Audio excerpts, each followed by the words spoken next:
Don, have you received any communication from your ex-wife or from your daughter?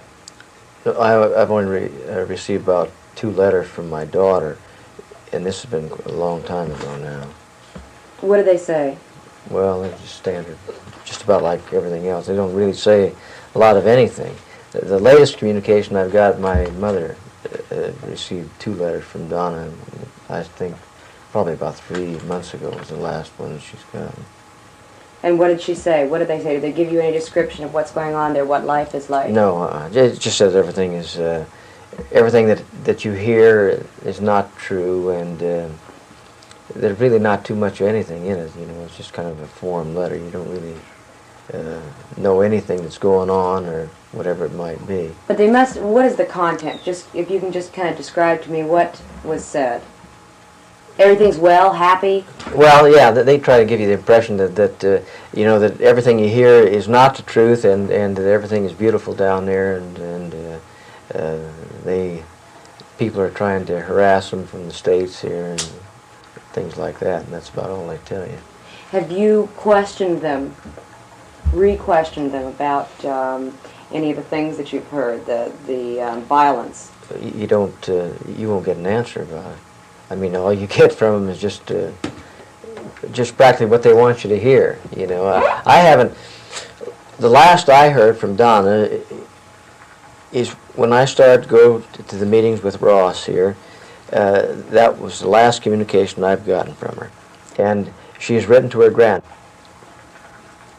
I don't know. I think that the news I get from there is going to be bad news. What do you mean? Well, I really, you know, I've tried to put out, you know, not really think about it a lot, but everything that you hear and what I've heard, why, I don't really know. I don't know what's going to happen, or I don't really have any idea what's going to go on down there now. Lena and George. You know that they... George and Lena, much of what Don has been saying has been fears because of all the, you know, all the commotion that's going on right now. As perhaps some of the most recent members of People's Temple, don't you think that there's a possibility that all of the terror and all that goes on inside is just a little exaggerated, and that maybe when People's Temple came out today and said, listen, we denounce violence, can you believe them? No, I don't believe them. Because they do have violence. What do you mean? That was said too many times in the open meeting. What do you mean? Explain to me. Okay, for instance, I was beat in that church. How were you beat? I was beat with a belt. For what? For having a cigarette and drinking a beer. And you? I don't believe they would, because I've heard them say too many times in the meetings that no matter what goes on here, you go out and tell everybody everything's okay. Deny everything you hear about what's going on here. You said you didn't believe in the beatings, that there were beatings? Yes, I know there were beatings. I was there. And it was for things such as what you're describing? Right. Right. For any other reason? What was it like as inside? Did you live inside the temple? No, we never did live inside the temple. Always lived on our own. How about the allegations that you had to give over your money? Well, it started out 10%, then it got up to 15, 20, 25, then it got to where they wanted everything. Wanted you to sell your property, give all your money, everything, and then they would see that you had a nice place and everything. What do you mean? But it never came to that. I mean, we never went that far with it, so I don't really know what. But the few that did, I don't see where they had anything extra to brag on, you know.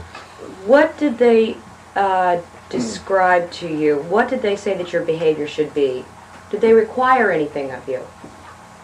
Yes, not to communicate with anybody outside the church unless we just had to.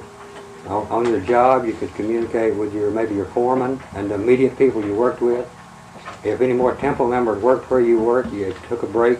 You had to accumulate with them, not with other people. And if you didn't do this? You got brought up on the floor. And the children at And I- school, they could not play with no other children except temple children. Why did you succumb to this? Why did you let them boss you around like that? The threats they put on you, Such as?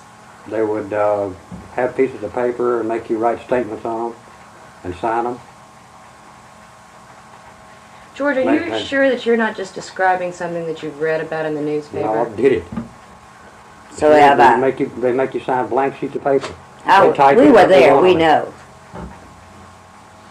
Can you We expound went in on at about that? 70 and got out during the part of 75, so, I mean, you know, we were there, we know what, went Every on. night when you went into a meeting, they would make you sign a roll sheet that had everybody there, and then you'd sign a blank sheet of paper at the bottom right-hand corner. And they could type anything they wanted on that piece of paper. Why didn't you leave completely as soon as you started feeling oppressed? Why didn't you just get out? It was the threats. And then They if threatened. you, if you didn't decided to go, they'd leave, come to your house and get you, They- drag you out. that's right, they'd drag you out. Okay, for instance, on his job, he got his leg hurt. He was at the Ukiah General Hospital. What happens? Just because I offered a kid a cigarette, they called the hospital to see if we were at the Ukiah General Hospital. We didn't think anything about it, but when we got home, they were behind us, following us to get us out at the church because of me offering the kid a cigarette. How did you finally get out then? You just quit going. Did you receive any threats? Yeah. Still in People's Temple. So And you I'm lived in shunning terror all her, these right, years. and I'm shunning Bertie Marble because I'm afraid Bertie's going to shoot me with a gun. And finally, I got in a grocery store with her. And I was standing there thinking, oh my God, what am I going to do? Bertie Marble's in here. And she's probably got this gun somewhere or another on her, and I got to get out of the store, and I got two of my children, my neighbor's two kids. Okay, it's 4 kids. She's going to take me out, follow me maybe out of the store, she's going to shoot me. What's the kids going to do? But then I backed up and I thought, well, it's time to come to an end. For all this to come to an end with Bertie Marble. So I walked up to Bertie and I said to Bertie, Bertie, I want to ask you a question. Bertie said, what? I said, have you ever threatened to kill me? Bertie says, no, I hadn't. They were lying to you. That's right. And They got it on tape. They taped came it by the inside my house. Dale Parks and Norman Hines. Hines. Came by the house with it on tape and played the tape right there in front of us. Okay.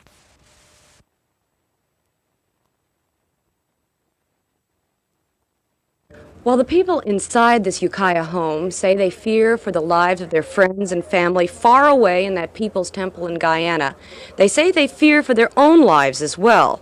That Reverend Jim Jones works in some very unexpected ways, but they say that talking about it is worth it if they can get the U.S. government to finally do something about stopping Jim Jones from doing what he's done to them and to others like them. In Ukiah, I'm Mary Savello, News Center 4.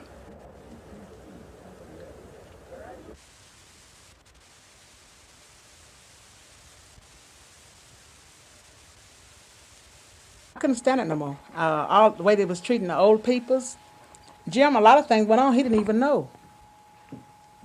He didn't even know. So, I'm sure that he wished he could get out himself, alive. Looks like, what would you do? Show me what you did. Okay, I sure will.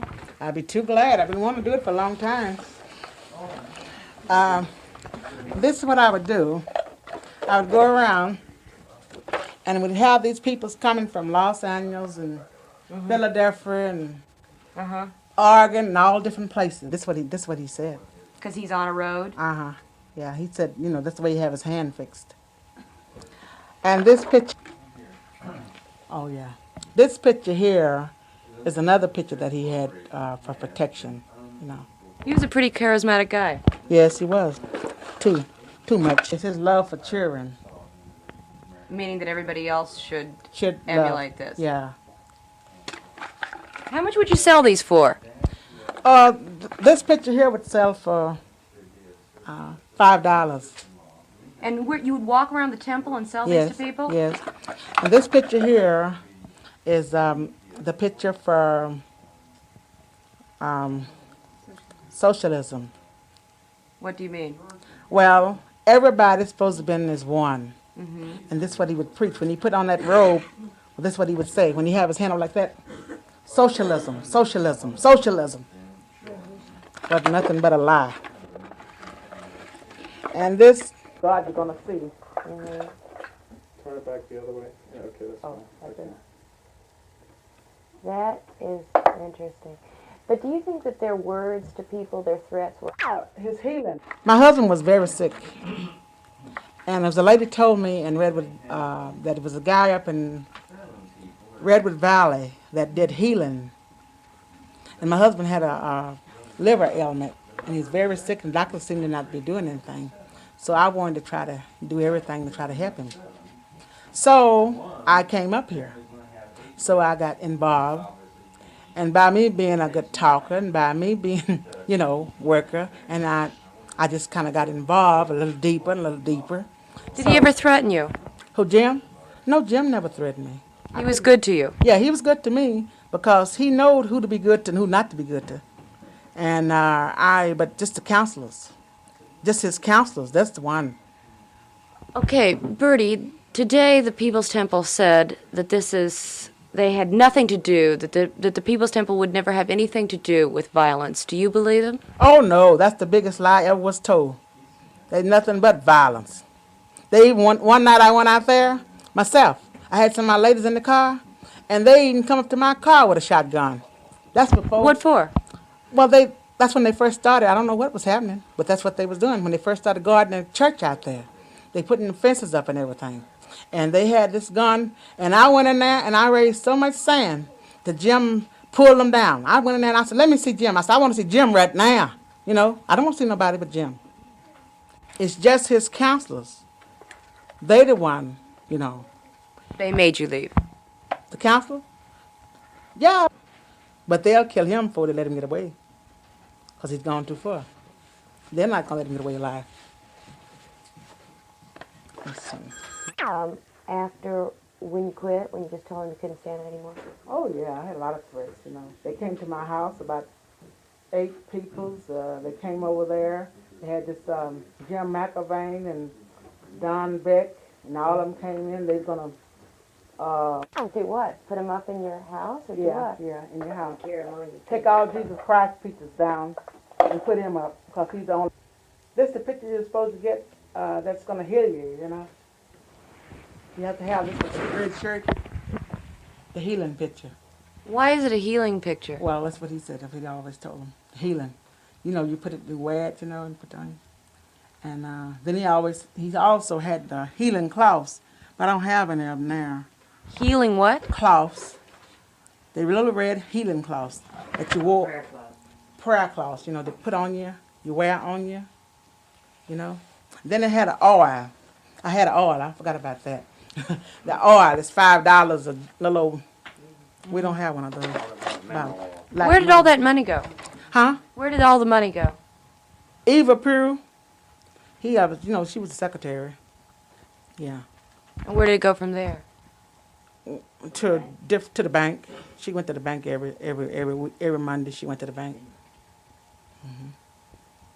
So I don't know what they had money. They even had money. I think they had money buried around out there on the ground. I think. I wouldn't swear it, but I believe they did swear it. That's true. This picture here. Yeah, sit down. George and Lena never left one city to follow Reverend Jones across the country. You all left from Indianapolis with him to go. Why did you follow him? What made you leave your home and come out west? Well, it's like the rest of them. They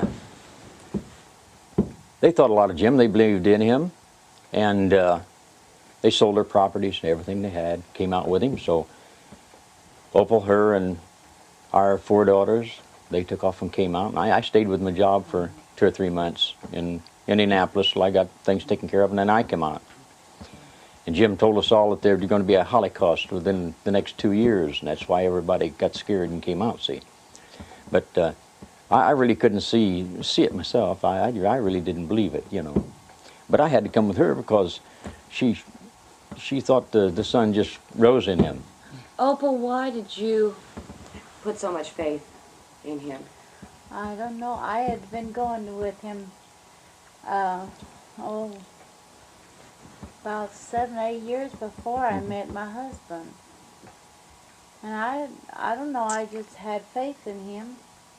That he would do what? In everything. He could heal, he could everything. He said he was Jesus Christ, too, and she believed it, of course. Oh. Just like What the rest made of you them. leave People's Temple? After he came out here, and then he began talking like he did, like you believe he was Jesus and everything. And this was in my mind, and I didn't quite believe, but I never said anything. And then he just, I cannot say it. I had a stroke 3 or 4 months ago, and I can't say what I don't want to.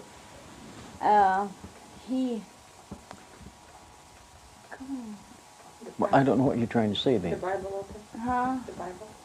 Oh, he got so he didn't believe in the Bible, and he tore the Bible up. We see him throw it in the floor. Yeah. Goddamn thing's full of lies. Every time it's rewritten, the Catholics fill it full of lies. And little by little, all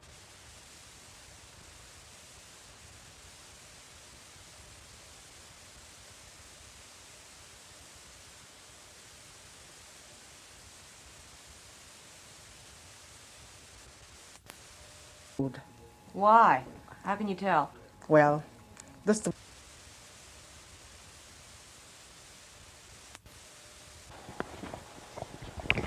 Okay, Kathy, basically, you've no doubt read all the accounts in the paper this morning. Oh, You're yes. hearing all of the developments in this I've been in ongoing touch side. twice a day with Guyana, with the people there.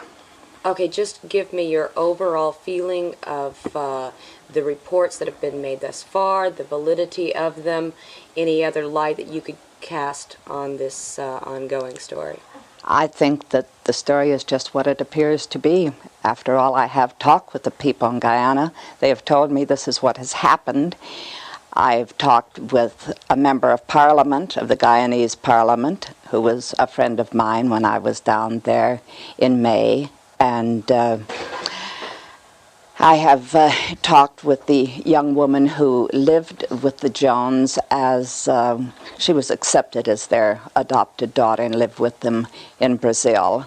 The State Department says that they have no reason to believe that there has been violence going on I've there. been in the most luxurious and expensive prison in South America, the Pegasus Hotel.